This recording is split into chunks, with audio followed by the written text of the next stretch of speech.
कैले है साली सावन के सोमवारी पार लगाई दे तो बाबा तीर पुजारी। हे साली कैले है साली सावन के सोमवारी पार लगाई दे तो बाबा तीर पुजारी।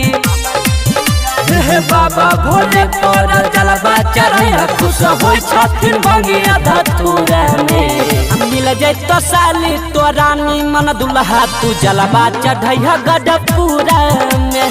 मिल जाए तो साली तो रानी मन दुल्हा तू जलवा चढ़ैया गढ़पुरा में।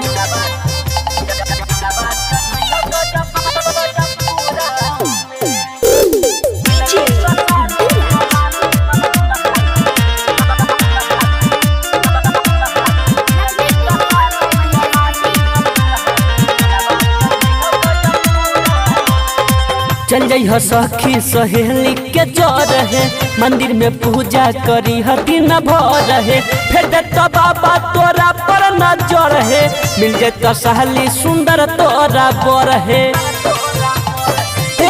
हे साली चल जाइ सखी सहेली के जोर है मंदिर में पूजा करी दिन भर है। फिर तो बाबा तोरा पर नजर है मिल जाए तो सहेली सुंदर तोरा बर है।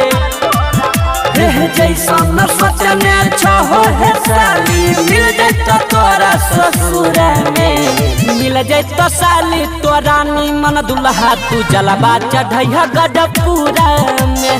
मिल जाए तो साली तो रानी मन दुल्हा तू जलवा चढ़ैया गढ़पुरा में।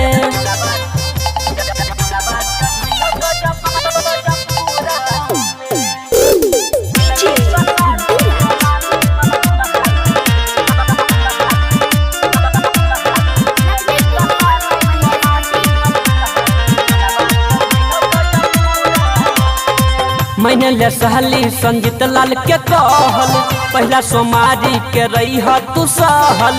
कपड़ा तू पहनली है गेरुआ कलर के ले जइह जल अपना गगरी में भर के। साली मैंने ले सहली संजीत लाल के कहल पहला सोमारी के रही तू सहल। कपड़ा तू पहनली है गेरुआ कलर के ले जइह जल अपना गगरी में भर के। हे बाबा भोले पर जलवा चढ़ैया खुश होई छथिन बंगिया धतूरा में। मिल जाए तो साली तो रानी मन दुल्हा तू जलवा चढ़ैया गढ़पुरा में। मिल जाए तो साली तो रानी मन दुल्हा तू जलवा चढ़ैया गढ़पुरा